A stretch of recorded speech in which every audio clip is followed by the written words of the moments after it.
Jadi di dalam perjalanan hidup anak-anak muda, banyak yang kemudian tidak tahu akan masuk atau akan menjalani karir di bidang apa.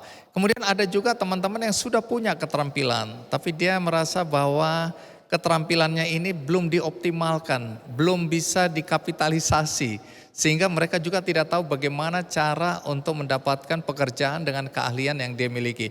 Kemudian ini ada tren anak-anak muda yang sekarang merasa bahwa aku ingin bekerja tidak harus di kantor, aku ingin bekerja dimanapun aku berada. Nah, tapi bagaimana caranya? Ada satu anak muda yang mencoba memecahkan masalah yang dihadapi oleh anak-anak muda Indonesia. Siapa dia? Mari kita sambut Ryan Gondokusumo.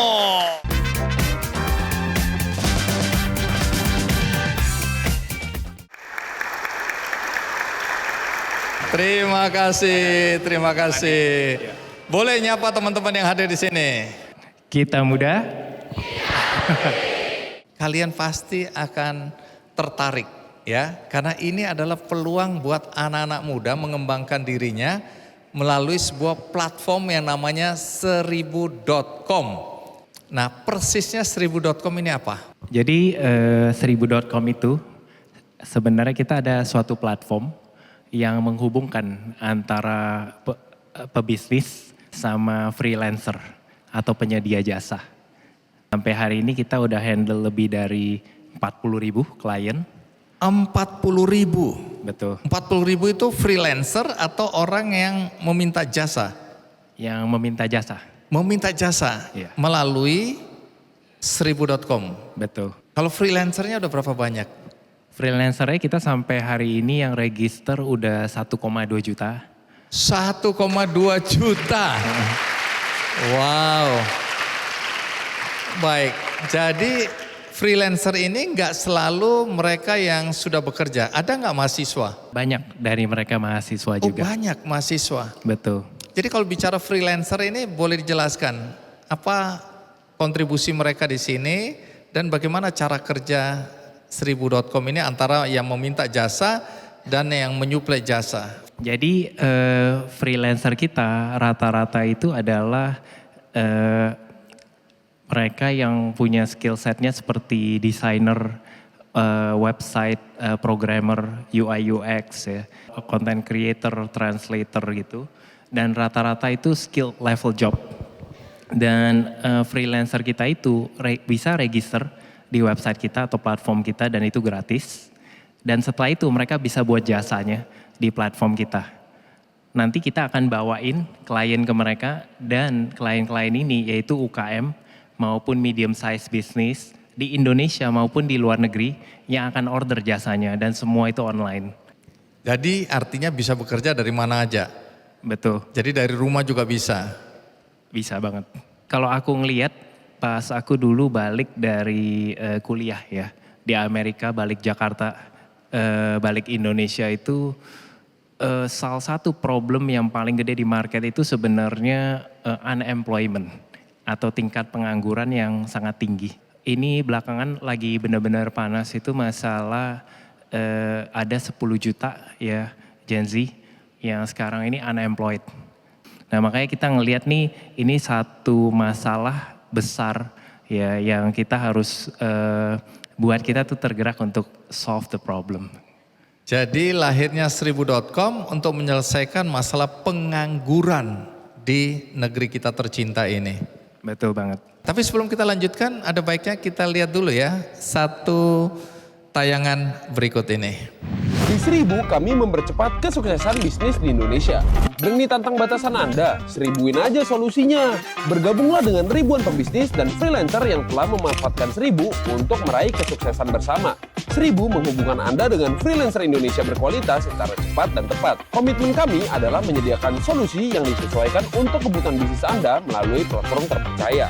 Seribu, platform andalan untuk sukses dengan freelancer.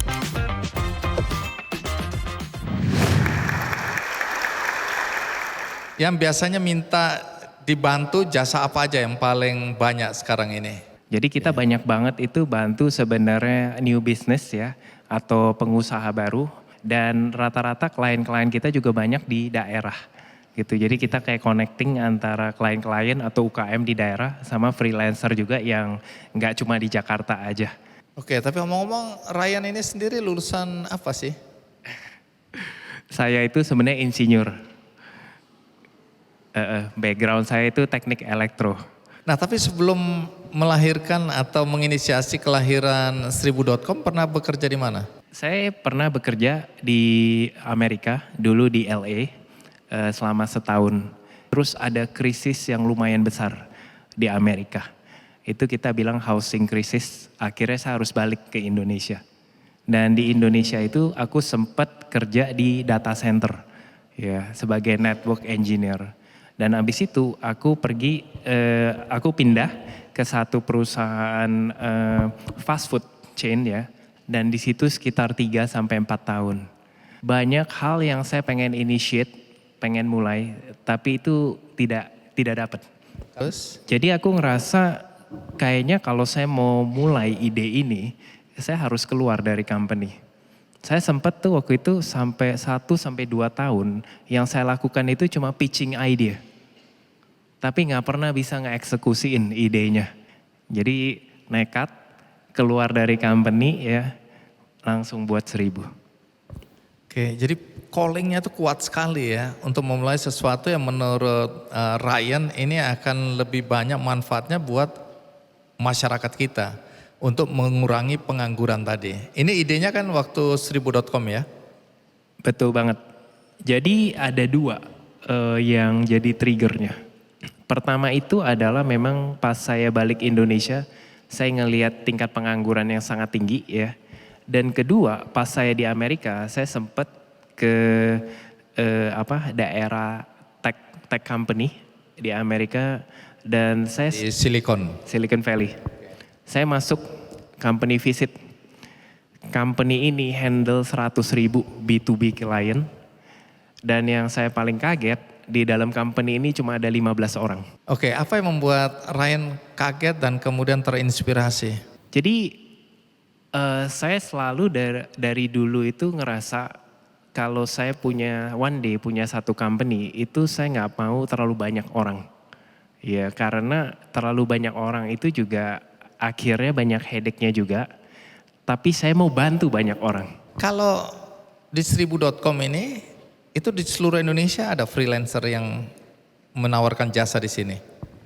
Betul. Jadi freelancer kita itu banyak di Jakarta ya. Top 5-nya itu ada di Jakarta, Bandung, Jogja, Surabaya sama Medan. Gitu. Jadi itu tidak centralized ke satu tempat aja. Nah, kalau di 1000.com apakah ada pesanan dari luar negeri? Kalau di 1000.com itu sekitar 3-5% klien kita itu dari luar negeri. Oh, Mas Andi. jadi ada itu ya? Betul.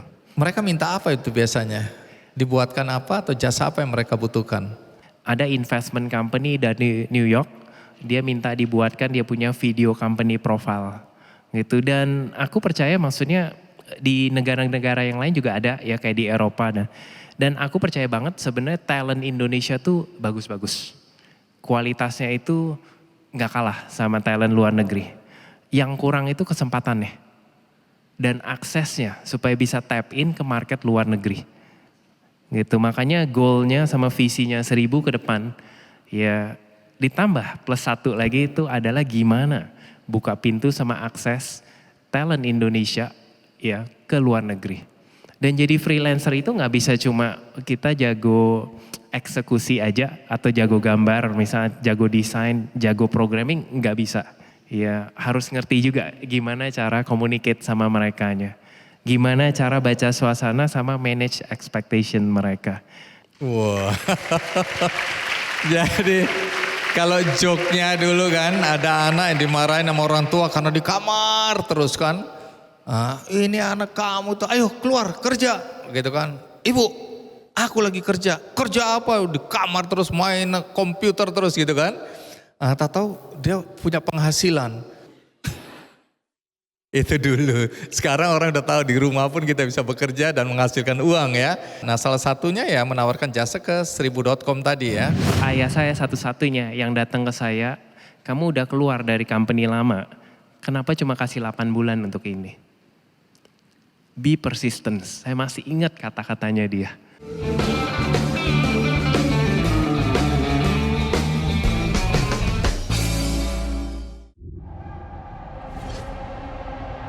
Jelajahi cara baru mendapatkan informasi. Download Metro TV Extend sekarang.